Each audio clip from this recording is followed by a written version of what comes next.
दोस्तों, हर हर महादेव, ओम नमः शिवाय। सावन का महीना चल रहा है। ऐसे में हर कोई भगवान भोले बाबा को खुश करना चाहता है। हर किसी की इच्छा होती है कि वो सावन में भोलेनाथ को खुश करके अपनी सभी इच्छाएं और मनोकामनाएं पूरी कर ले।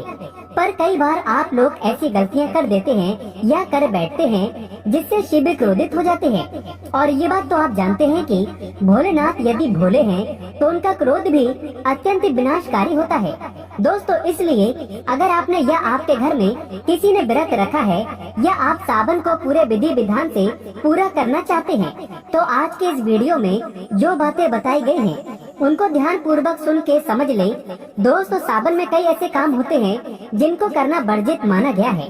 दोस्तों, अगर भोले बाबा की कृपा हो जाए तो काल भी आपका कुछ नहीं कर पाएगा, क्योंकि कालों के भी काल है महाकाल। इसलिए अगर आप भी महादेव की कृपा पाना चाहते हैं तो सच्चे दिल से कमेंट बॉक्स में लिखें हर हर महादेव, ओम नमः शिवाय और एक लाइक जरूर कर दें। दोस्तों, सावन सोमवार व्रत में क्या खाएं क्या नहीं खाएं, सावन में लहसुन प्याज खाएं या नहीं, व्रत में नमक खाएं या नहीं, कौन सी गलती नहीं करनी चाहिए, पति पत्नी को दूरी क्यों बनाना चाहिए और कौन से रंग के कपड़े नहीं पहनना चाहिए, ऐसी कौन सी गलतियां हैं जिसे सावन के दौरान हमें भूलकर भी नहीं करना चाहिए। साथ ही सावन के इस पवित्र महीने में कितने सोमवार पड़ेंगे और सावन की समाप्ति कब है, आइए जानते हैं सब कुछ इस वीडियो में। दोस्तों, सावन का महीना कोई मामूली महीना नहीं होता है। ये महीना साक्षात एक ऐसे प्रेम की सौगात लेकर आता है जो कि भक्तों को बड़ी बेसब्री से इंतजार रहता है। सावन का महीना इतना पवित्र होता है जिसका आप अंदाजा भी नहीं लगा सकते। सावन का त्योहार भारत में तो मनाया ही जाता है, लेकिन क्या आप जानते हैं विदेशों में भी सावन का पवित्र महीना बड़ी जोरों शोरों के साथ और खुशी के साथ मनाया जाता है। वैज्ञानिक मानते हैं सावन में प्रकृति आपस में बातें करती है और वातावरण सुगम हो जाता है, हरियाली की उत्पत्ति होती है और नए नए बीज उगते हैं, वर्षा आदि होती है। इस मौसम में हरियाली साक्षात महादेव का स्वागत करती है और महादेव से बातें करती है। आपको बता दें, शास्त्रों में सावन सोमवार का व्रत जो भी महिला या पुरुष करते हैं तो वो व्यक्ति भगवान भोलेनाथ का सर्वाधिक प्रिय हो जाता है। ऐसे व्यक्ति को भगवान भोले बाबा अपनी शरण में ले लेते हैं। दोस्तों, सावन में कावड़ यात्रा का क्या कहना। शास्त्रों के अनुसार माना जाता है कि सबसे पहली कावड़ यात्रा भगवान परशुराम ने भगवान शिव के समर्पित अपने कांधे पर उठाई थी और तभी से भगवान शिव को प्रसन्न करने के लिए कावड़ यात्रा की जाती है। दोस्तों, लेकिन क्या आप जानते हैं सावन में 10 ऐसे नियम हैं जो आपको जानना बहुत ही आवश्यक है। अगर इन नियमों का पालन अगर आप अपने जीवन में नहीं करते हैं तो आपको भगवान शिव के क्रोध का सामना करना पड़ सकता है। आपका पूरा परिवार गरीबी, निर्धनता और बर्बादी का सामना कर सकता है। दोस्तों, आज की वीडियो बहुत ही सुंदर है। वीडियो को अंत तक जरूर देखें, क्योंकि अधूरा ज्ञान हमेशा खतरनाक साबित होता है।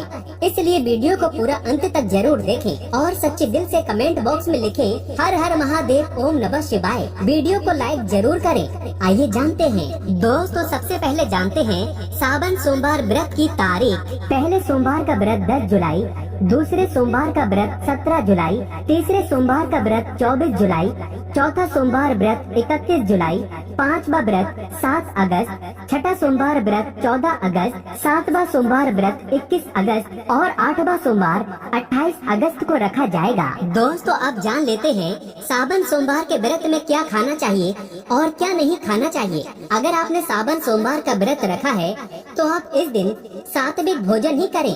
ये निर्जला व्रत नहीं होता, इसलिए इस व्रत में सेंधा नमक से बनी चीजें खा सकते हैं। अगर आपने फल खाने पर संकल्प लिया है तो नमक भूल कर भी ना खाएं। आप फल वगैरह ही खाएं और कुछ मत खाना। व्रत में बाहर का गन्ने का जूस मत पीना, उसमें नमक पड़ा होता है। बाहर का जूस भी मत पीना, उनके बर्तनों में भी नमक पड़ा होता है और वो नमक आपके मुंह तक जाएगा तो आपका व्रत खंडित हो जाएगा। व्रत में डब्बा बंद जूस नहीं पीना चाहिए, उसमें कई केमिकल पड़े होते हैं जिससे व्रत टूट जाता है। दोस्तों, सावन में कई बार शुक्रवार का दिन पड़ जाता है तो खट्टा भूल कर भी मत खाना, क्योंकि माता संतोषी इस दौरान जागृत अवस्था में हो जाती है, वो रुष्ट हो जाएंगी। इस दिन आप पानी पूरी, इमली की चटनी वगैरह खट्टे फल वगैरह जाने अनजाने में भी मत खाना। क्योंकि इससे माता संतोषी क्रोधित हो जाएंगी। एक बार माता संतोषी रुष्ट हो गई तो आपको जिंदगी भर कष्ट भोगना पड़ेगा। माता रानी भोली है, पर सावन के महीने में जो भी शुक्रवार के दिन खट्टा खाता है उसे परेशानी और माता के क्रोध का सामना करना ही पड़ता है। सावन में साधारण नमक फलों पर लगाकर या अमरूद के बीच में भरकर भूल कर भी नहीं खाना चाहिए। आप सेंधा नमक फलों पर लगाकर खा सकते हैं। सावन के व्रत में चाय आप पी सकते हैं, लेकिन चाय में नमक मत डालना, इससे हड्डियां गल जाती हैं। सावन के व्रत में दूध नहीं पीना चाहिए, इससे भगवान शिव क्रोधित हो जाते हैं। सावन में हल्दी मिलाकर दूध पीने से भयंकर श्राप लगता है। सावन में बच्चों को दूध पी लेना चाहिए, पर घर में बड़ों को दूध नहीं पीना चाहिए। यदि सावन का व्रत अगर आपने मीठा रखा है तो आप खीर पराठा या दही पराठा खा सकते हैं। आप चाहें तो सेंधा नमक से बने आलू के पकवान खा सकते हैं। आलू की सब्जी कुट्टू के आटे की रोटी के साथ खा सकते हैं, लेकिन आटा ध्यान से देख ले, पुराने आटे में कीड़े पड़ जाते हैं, जिससे आपका व्रत खंडित हो सकता है। व्रतधारी को सावन सोमवार के व्रत में आटा, बेसन, मैदा, सत्तू, अन्न और अनाज का सेवन नहीं करना चाहिए। इसके अलावा अन्य किसी भी व्यक्ति को मांस, मदिरा, लहसुन, प्याज इत्यादि का भी सेवन नहीं करना चाहिए। वहीं व्रत रखने वाले व्यक्ति को धनिया पाउडर, मिर्ची पाउडर, सादा नमक का सेवन भूल कर भी नहीं करना चाहिए। सावन में चाहे आपका व्रत हो या ना हो, किसी भी व्यक्ति को कड़ी पकौड़ा नहीं खाना चाहिए। और वही पत्तेदार सब्जियां, पालक, मेथी, लाल भाजी, बथुआ, पत्ता गोभी जैसी सब्जियां या साग सब्जियां भूल कर भी नहीं खाना चाहिए। ये जहर के समान मानी जाती हैं। इसमें कीड़े आ जाते हैं, सांप, बिच्छू वगैरह आ जाते हैं। और जो भी व्यक्ति सावन में बैगन की सब्जी खाता है उस व्यक्ति को घोर पाप लग जाता है। इसी कारण लोग द्वादशी और चतुर्दशी पर बैगन नहीं खाते। पत्तेदार सब्जियां क्यों नहीं खाई जाती, इसके पीछे एक कथा है, मैं आपको बताऊंगा। दोस्तों, सावन के पवित्र महीने में कौन सी गलतियां नहीं करना चाहिए? ये गलतियां पाप का भागीदार तो बनाती ही हैं, साथ ही साथ ऐसा व्यक्ति नरक में अटका रह जाता है। सावन में घर के सभी लोगों को सुबह जल्दी उठना चाहिए और जितना जल्दी हो सके कम से कम पहला सावन स्नान अवश्य करें। परिवार में सबको स्नान करना चाहिए। यदि कोई बीमार है तो उस पर गंगा जल के छींटे मार दें।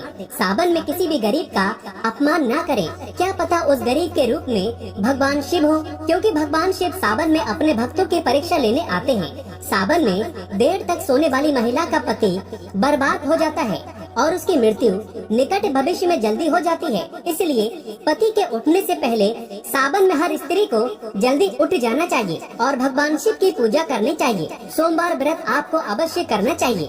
ऐसा करने से धन लक्ष्मी का वास होता है। सावन में पति पत्नी को सहवास नहीं करना चाहिए। अगर आपने व्रत रखा है या आपकी पत्नी ने व्रत रखा है तो आप दूरी बनाकर रखें, क्योंकि इस दौरान भगवान शिव की शरण में होता है ऐसा व्यक्ति। सावन में घन घोर काले वस्त्र पहनकर शिव मंदिर में नहीं जाना चाहिए। चाहे तो आप घर में काले वस्त्र पहन सकते हैं, लेकिन मंदिर में भूलकर भी मत जाना और न ही व्रत में काले वस्त्र पहनना चाहिए। वैसे तो सावन में लहसुन, प्याज नहीं खाना चाहिए, पर यदि आपका व्रत है तो उस दिन पूरे परिवार को लहसुन प्याज से परहेज करना चाहिए। सावन के महीने में घर में गंदगी नहीं होना चाहिए, इससे प्रकृति नाराज हो जाती है। सावन में आपके घर का जो मंदिर है उसमें माचिस के खाली पड़े डिब्बे या माचिस नहीं रखना चाहिए। सावन में घर में किसी भी व्यक्ति को गाली नहीं देना चाहिए, चुगली आदि नहीं करना चाहिए, पत्नी को अपशब्द नहीं कहना चाहिए और न ही पति को अपशब्द कहना चाहिए। इससे भगवान शिव आपको श्राप दे देते हैं। सावन में जो भी व्यक्ति दूध में हल्दी डालकर पीता है उसके ऊपर महाकाल का क्रोध बरसता है। सावन में बाल, नाखून, दाढ़ी वगैरह नहीं बनवाना चाहिए। ये आपको पहले कर लेना चाहिए। कोई ज्यादा समस्या हो तो आप ऐसा कर सकते हैं, पर शिव जी से क्षमा अवश्य मांग लें। सावन में शरीर पर तेल नहीं लगाना चाहिए। यदि आपका व्रत है तो आप शरीर पर तेल ना लगाएं। माता पिता का सम्मान करना चाहिए, क्योंकि माँ माता पार्वती और पिता भगवान शिव को माना जाता है। इसलिए माता पिता में इन दोनों का वास होता है। माँ पिता का आदर करने से भगवान शिव और माँ पार्वती प्रसन्न होती हैं। सावन में देवी देवता से जुड़ी कोई भी शुभ चीज उपहार के तौर में कभी किसी को मत देना, नहीं तो भगवान शिव आपके घर से सदैव के लिए चले जाएंगे।